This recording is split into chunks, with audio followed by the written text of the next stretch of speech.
Hello, welcome to Tales from the Bridge. My name is Tristan. I'm Ryan. And I'm Hannah, and this week it was my pick, so we are going to dive into The Fifth Element. But first, we are going to talk about our honorable mentions for F. Are there other better films that start with the letter F? Am I allowed to say that The Faculty is better? Okay, we'll get to that. And as usual, remember to subscribe, leave us a review, follow the show, check the show notes to a link to our link tree. All right, let's make our way over to the bridge.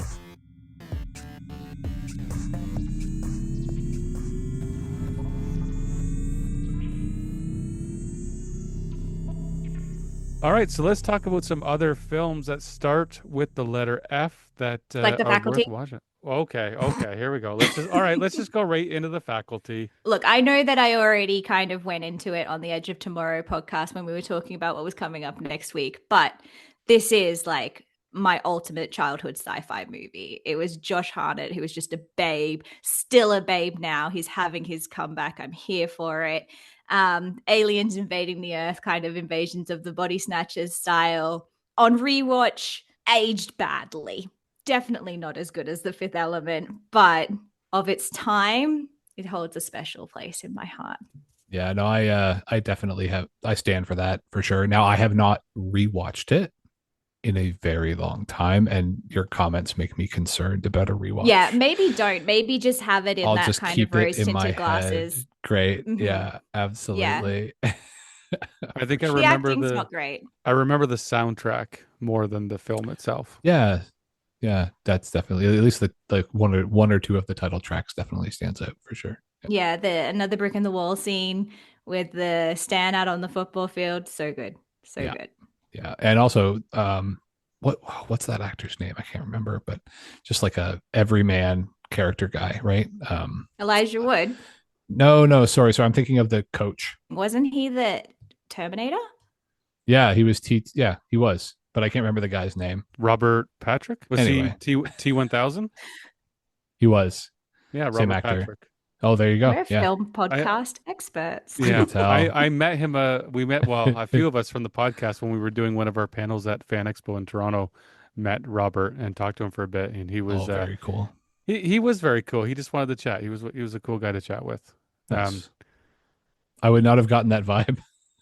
That he'd be intimidating to approach, and then once things are going, you're good. Yeah, but nice. Yeah, that's great. As long as he doesn't start following you out to your car. I feel like anytime you see that guy in your rear view, you're going to worry. That's right. Because you're never going to outrun him. He'll get you. I'm going to name an obscure film that starts with the letter F, and it's a French film animated called Fantastic Planet by René Laloux. And it's an amazing kind of psychedelic science fiction story. It's about little tiny humans that are basically pets of these other creatures, and it's weirdly beautiful. I love that film. So if you want to see a very weird and imaginative science fiction film from 1973, check out Fantastic Planet. Nice. Yeah, and also very fitting that it's a French film for our current topic. So that's good. Ooh. I will go ahead and name something that absolutely terrified me as a kid, but also then spurred my obsession with aliens for a very long time. And that is Fire in the Sky, the documentary style movie of the abduction. Very gritty, very realistic. Have either of you, Tristan? I'm sure you've. Oh yeah, you've seen, yeah. That also scared me as a kid. Yep. Yeah. No, I didn't see it. When did that come out? What year was that? It's mid-90s. Yeah, it's got to be maybe even early 90s, but it's very documentary style in terms of like its grittiness, and it's all about an abduction. 93. And then the man trying to like report it and people not believing him, and it really like sort of sent me down the like little kid aliens are real rabbit hole, which became like a sort of like mild obsession as I got a little older. But fantastic, still quite good. Yeah. So it came out in 93, and it also has Robert Patrick. Oh yeah, that's right. Oh, we've got a theme going here. He's our boy. Yeah. This is the Robert Patrick episode. There we go. Perfect. Did you guys ever check out frequently asked questions about time travel? I did not. No. Oh, See, wait, I wasn't no, sure no, if you guys would know it. It's a British one. Yeah, I did see that. That was it kind of has an indie flick kind of feel. Yeah, I did see Yeah. that a while ago. It's Chris O'Dowd, it's Anna Faris, and it's kind of got a kind of hot tub time machine feel to it. It's like a sci-fi comedy. It's an alien invasion one, but these guys are at the pub while it's happening, and weird stuff starts happening. And it's very light and very tongue in cheek, but good quality. It's good fun. It's worth checking out. All right, nice. I'll mention a childhood favorite, Flight of the Navigator, 1986. It's actually a Disney production. That film also kind of creeped me out. It's not scary, but it's creepy, and the music is so good. Paul Rubens does the voice of the spaceship. It's about a boy who loses his, or he falls and then he's in the future. And it's just he runs to his. Starts with him running to his home to look for his to say mom, dad, and it's not his family. They're not there anymore, and it's that's a really good one. I really love that film, Flight of the Navigator. Another one that, again, maybe it's just because it scared me. That's why they stayed with me. Maybe that's what it is. But 86, Cronenberg, The Fly. Also just like started my love affair with Goldblum really early. Um, Another fantastic body horror genre film. Yeah, fantastic. And I don't know. I mean, for the time too, it felt very, I don't know, it handled itself in a very realistic way, if we can say that, right? Like it took itself as seriously as it intended to, as Cronenberg often did. But yeah, quite good. Classic. Yeah, I almost picked that one, The Fly, but Fifth Element it was more a part of my youth, so I thought we'd kind of go down that route. Well, I'll name another one. This is one of my favorites. It's a classic from 1956. So it's an oldie, but Forbidden Planet by Fred Wilcox, the director. And this has a young Leslie Nielsen in it. And it's a great movie. It's really neat.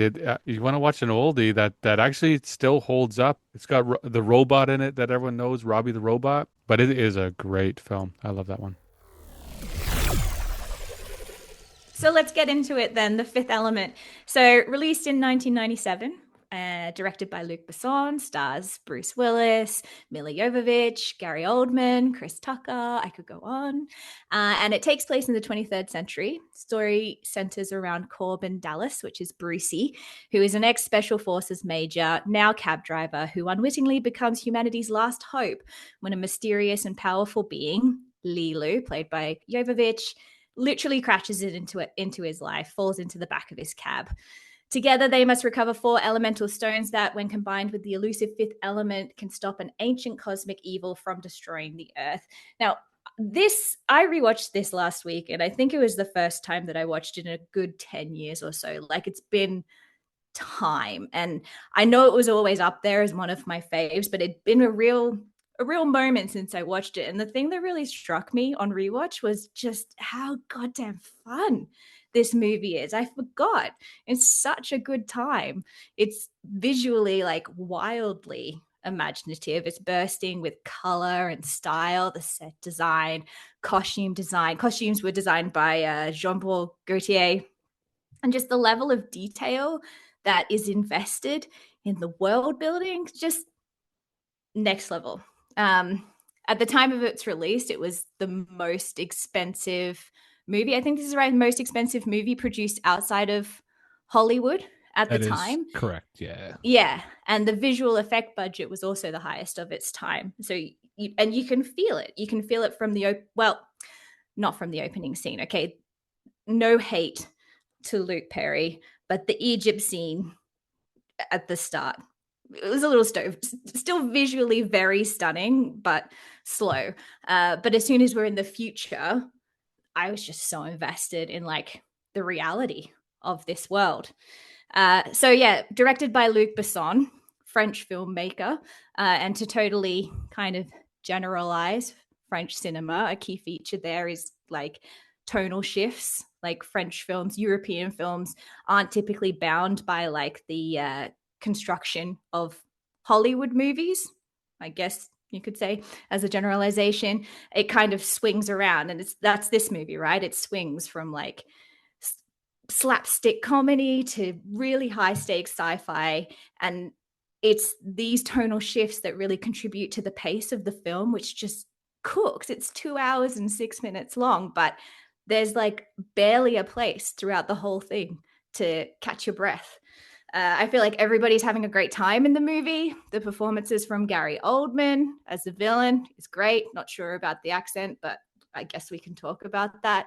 Chris Tucker is obscenely good. I think as a child, I only ever knew him as Ruby Rod for like the majority of my youth.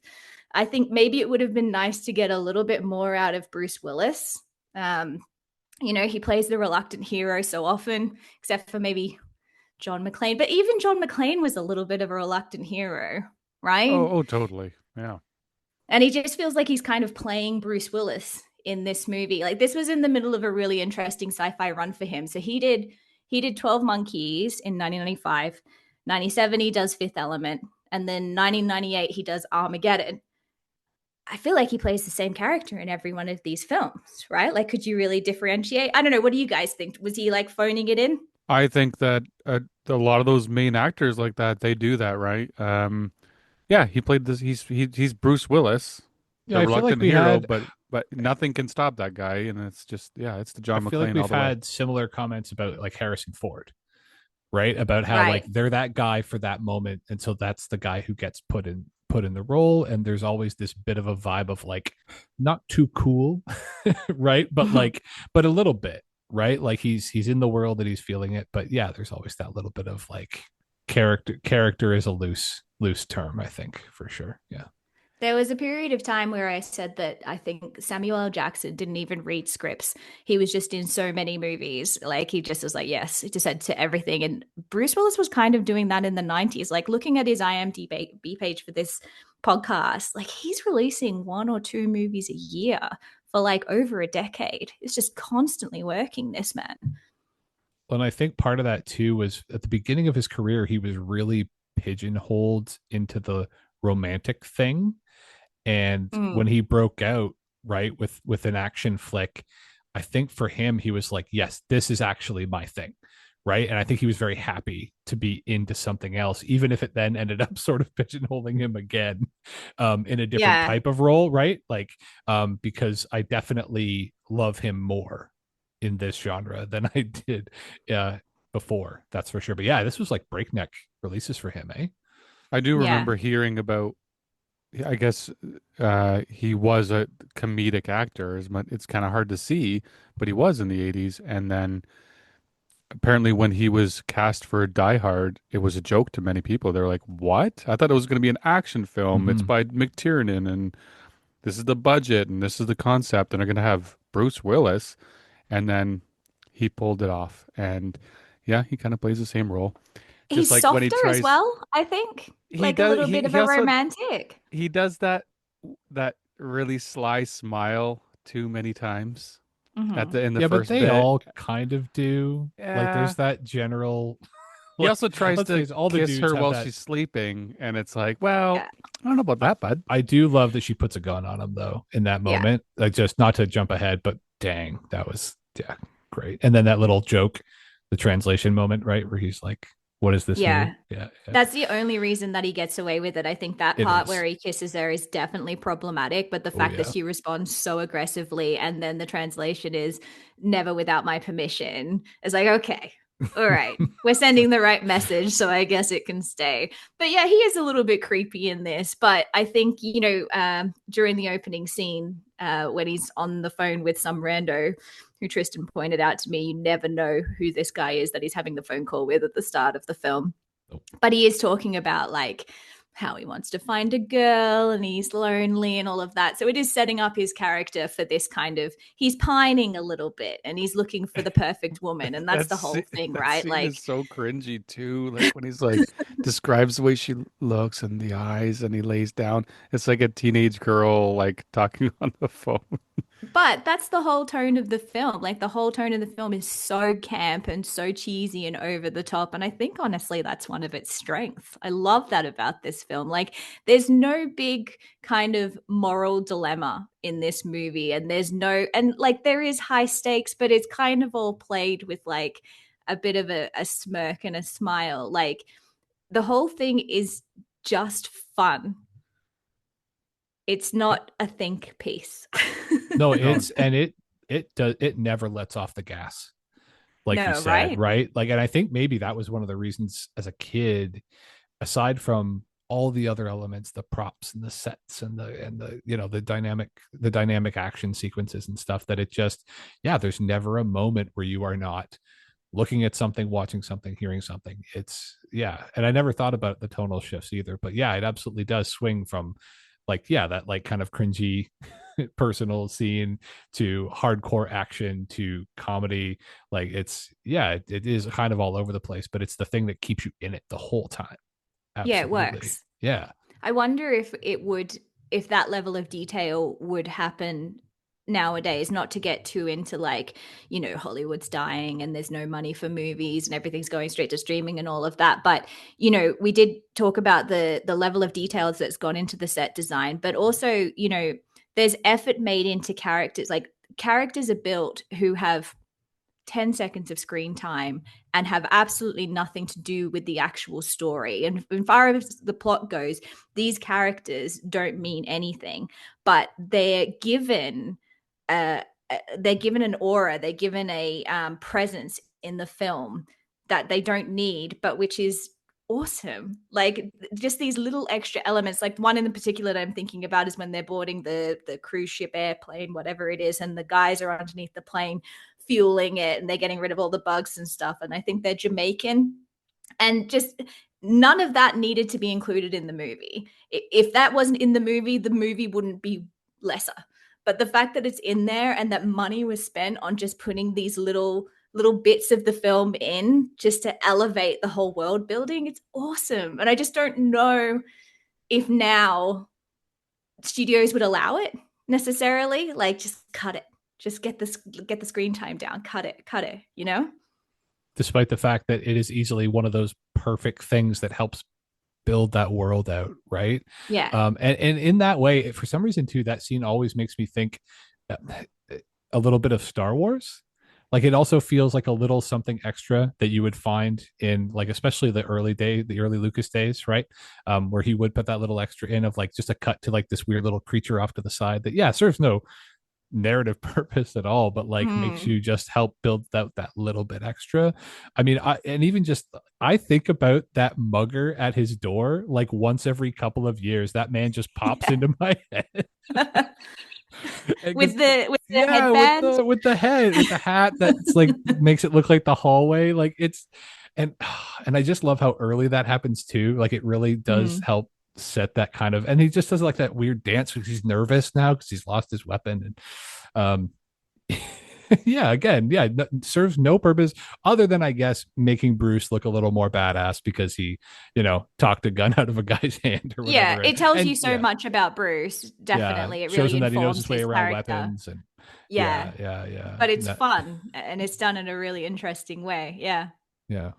it is interesting to line up also the timeline. This is 2 years before Episode One, Star Wars Episode One, which was the most hyped film of all time, and it was kind of what we all wanted. Like I went to the theater to see The Fifth Element with my older brother, and we came out going like, "Damn, if that was that good, imagine how good Star Wars is going to be." And it's like, well, no, that's what Mm. we thought Star Wars could be, and it wasn't.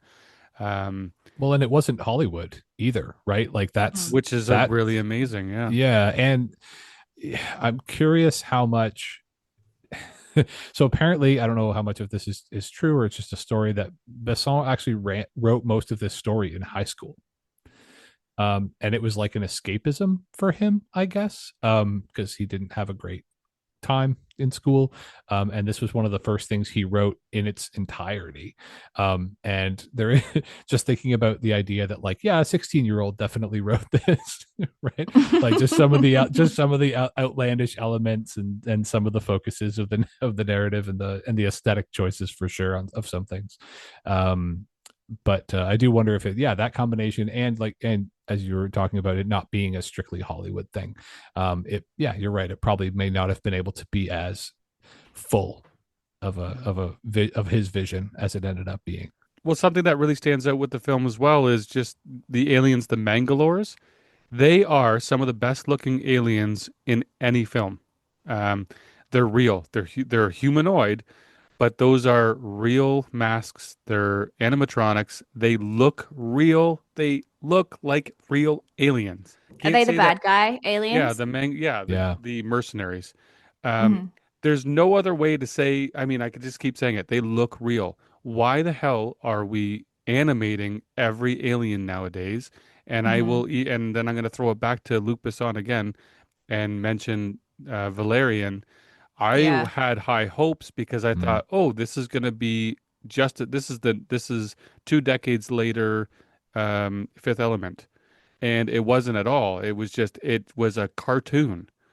So But it was CGI like heavy. not, Yeah. and I don't even want like I love cartoons.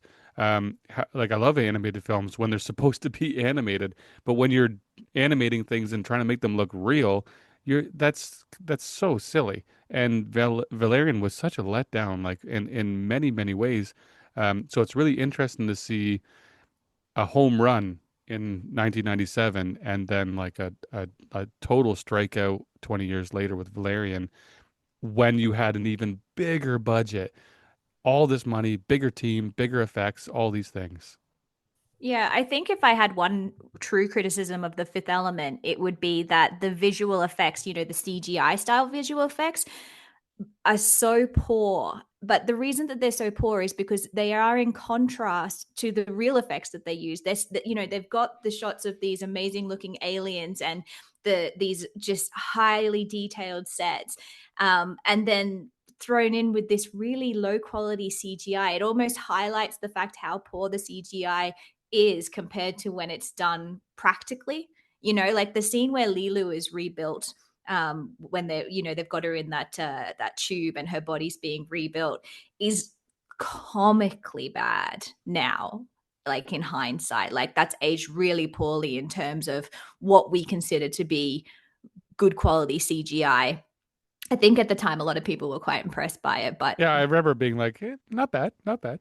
You're like, yeah, yeah, but this I is just this is think what in we're gonna have. comparison to the practical, it makes such an argument for practical effects, doesn't it? Like this movie is the argument for Oh yeah, practical for effects sure. because they're so effective. Definitely. And I don't, because I don't understand all the budgets and cost of those things. I am curious if now, because of the labor involved, that maybe the CGI is actually the affordable alternative, and that's why they're making all these CGI choices. Like, it must be, right? 100%. Like, Yeah, it's so yeah, much cheaper. yeah, Yeah, which is yeah. why the studios are doing it. And it's just such a But we're shame still because it spending more. detracts. Like, that's the No, funny I thing, right? Is like yeah, it's the cheaper option, but we're still spending so much more on these Well, it's movies for because of them to look. AI. It's Yeah, AI, isn't it? That right. it's getting more and more high level, and so it can Yeah. do more for less. But I do, yeah, man, I do. Yeah, I'm so glad you brought up those aliens because they are incredible. And even like the guys at the beginning, I can't remember what they're called in the big kind of penguin suits or whatever you oh call yeah, those they look gold great guys. Like too. they're Luke incredible. Perry's buddies. Yeah, exactly. I love how Luke Perry. Sorry to sideline, but I love how Luke Perry just plays Luke Perry too. Like even when he's just like, Well, and he got I like love how Luke Perry plays Luke Perry too. he's also Female perspective sixth for you. build. He is sixth build in the credits, and he says less than 100 words. Like it's no, I mean he was. I mean that was peak Perry Look, time people too. people have lost people have won Oscars for less. So just saying. 100%. That's a good point. Yeah, exactly. Apparently, so if you get a chance, you may have already seen this. But just speaking of the creatures, we were robbed actually of some of the coolest creatures they made for the movie that did not make the cut. And it's when they are at the ticket booth to claim their vacation, and she goes, "I'm so sorry about the trash." And there's the giant trash wall behind you. There was a scene cut out where there was these like kind of spindly aliens that are supposed to be the trash collectors, and they're on strike, and they have like picket signs and stuff and that's why the trash is all. It's a piece they never explain, but that's why all the trash is amazing. there is because the trash collectors are on strike, and they're these like awesome aliens. Yeah. Anyway, it's great. Did you guys know that this was one of the first Blu-ray disc titles released? Ooh. I did So in not know that. 2006, we got our first Blu-rays. Fifth Element was one of them. 50 First Dates, Hitch, House of Flying Daggers, Underworld Evolution, that Oh, classic. Triple X, which has been good Diesel, I lord. think. Sure is. and Terminator. Wow, Oh, that's amazing. hmm. That's quite the collection. It's a bit eclectic. A few different genres going on To there. say the But I least, feel for like sure. that's a badge of honor, I right? I kind of want to. I've Yeah, never seen Hitch on Blu-ray. Maybe I should try and that's your find that. takeaway. Yeah, maybe I should. I've only Yeah, that's definitely number one on the list, eh? yeah. Yeah, I've yeah. never like. I just feel like it's gonna be a different experience on Blu-ray. Actually, rereading that list, not great films, eh? Well, Not a Terminator. The great fact that Interesting, they start. did a Like, callback interesting to obviously, choices. Terminator, right? Terminator is great, but Yeah, like, I don't know. you The wonder Fifth how Unbreakable. much Element. of it That's a had to great do with call.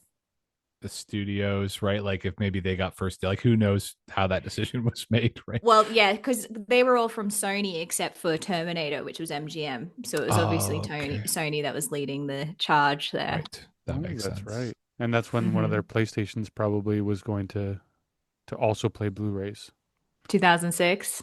Yeah, Sounds. I think that's what happened, isn't it? That the that Blu-ray. tracks. Right. I do want to shout out to Eric Serra. That soundtrack, Eric Serra does the score. There's no symphony orchestra. It is. There might be a little. There's a little bit in there, and a few of the songs. There's some. I shouldn't say there's no symphony. There's a little bit, but it's mostly synth. It's mostly drum machines, and it's great. It keeps the pacing of the film up, and it's unique. There's really not many scores like The Fifth Element. Yeah, it's a real mashup of genres, isn't it? Which I guess, yeah, mashup of genres within the film, in the tones, mashup of genres in the score. He was thinking. He was thinking, old Besson. Knew what he was doing in his professional life. Personal life, maybe not so Yeah, much. no, we're not here to comment on his. Well, some of us are, but yeah, yeah, that's true. All right, here's some little factoids that I have. The defined language spoken by Lilu was invented by Luc Besson and further refined by Mila Jovovich because she had a little trouble learning it and developing it, so she just made it her own. The language only had 400 words, and they would have letters and like write letters and have conversations with each other in the language as practice. And by the end of filming, they could have full conversations in the divine language. Another factoid: Prince and Michael Jackson were sources of inspiration for the part of Rudy Rod, and both were even considered with the role for the role. Prince being the first choice, who turned it down because the costumes were too outlandish for Prince. And then Chris Tucker obviously got the part, and he said that the secrecy around the script was so high that not even he knew how the character was supposed to be played, but the outlandish costumes actually helped him get into character. So if Prince had just given it a chance, man. But, you know, we got Chris Tucker out of it, so can't complain. Yeah, it's a win for sure. I think also too there had been a comment about when they were building the language that she was integral also because apparently at that point she spoke four languages, Mm-hmm. which is pretty impressive feat for someone so young for sure. I only really have two little facts. One was that this was a favor to the director by Gary Oldman because Besson actually funded one of Gary's original directorial projects. And so to him, this was sort of singing for his supper. And when asked in interviews how he feels about the fifth element, the quote is, "I can't bear it." Oh no. So I mean, no, I mean, it didn't impact his performance at all. He clearly was having a good time, and he brought everything that Gary Oldman brings, right? But it was a favor, apparently.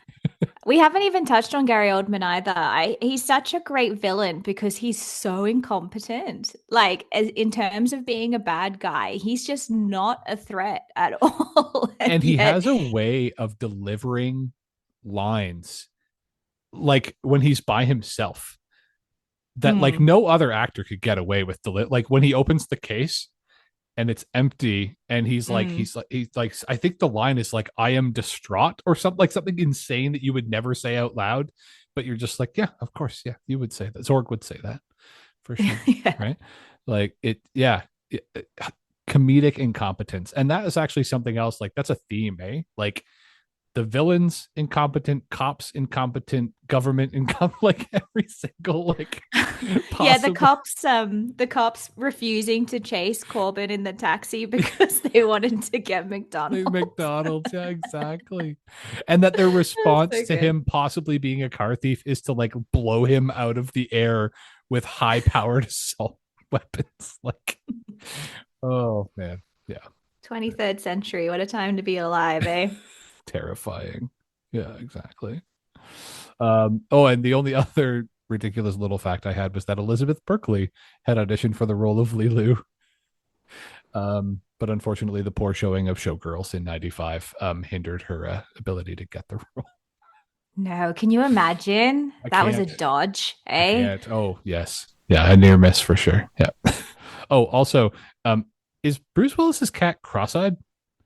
Did I did I see that for real? I think if you rewatch that again, if you ever see it, the cat is I didn't definitely notice, cross-eyed. but if it Yeah. is cross-eyed, what is the problem with that? Nothing. I just thought it was an interesting choice. I think it adds to the derpiness of the cat It's in a general, which I love. very inclusive film, clearly. Very progressive for the time. That's right.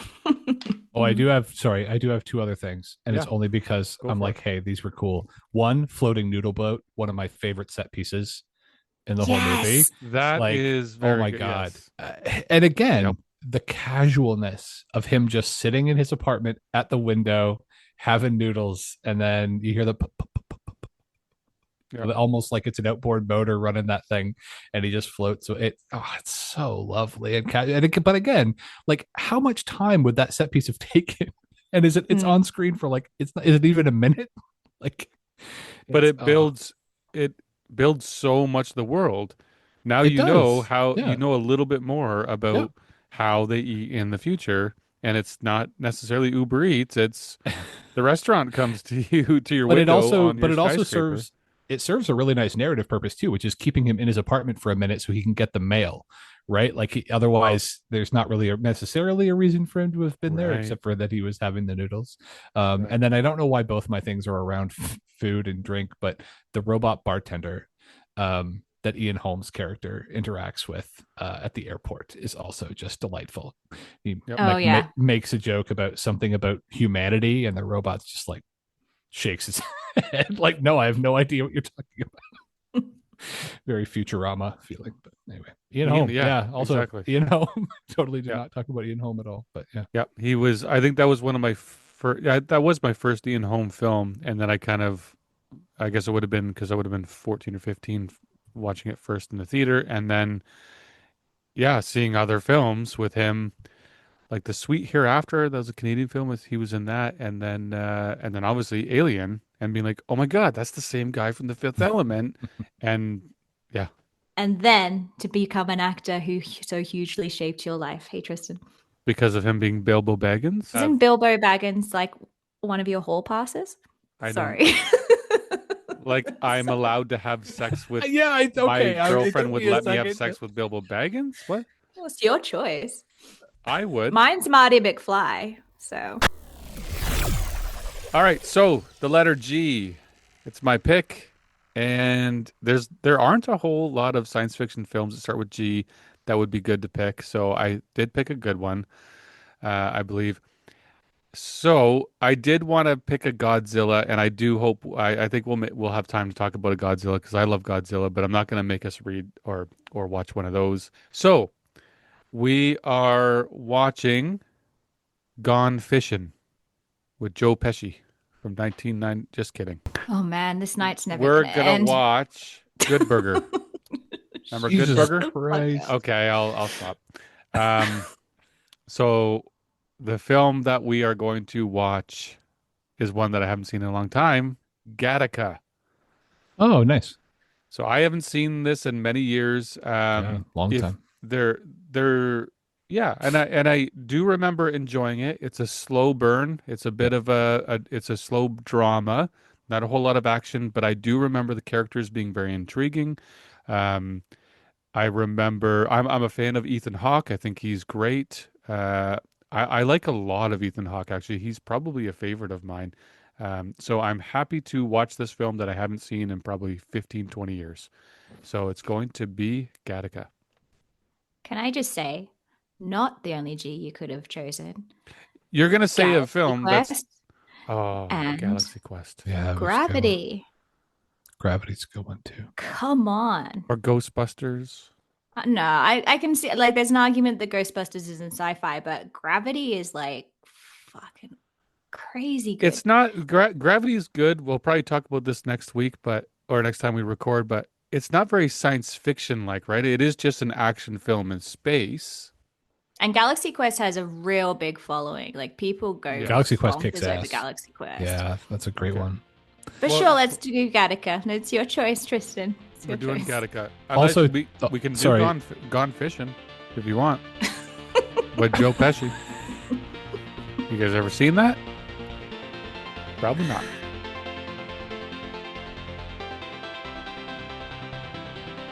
Thank you for joining us today. We very much appreciate you. Lots more to come from Tales from the Bridge. More interviews with authors and filmmakers, book club episodes, film club episodes, and more. Thanks again. Until next time.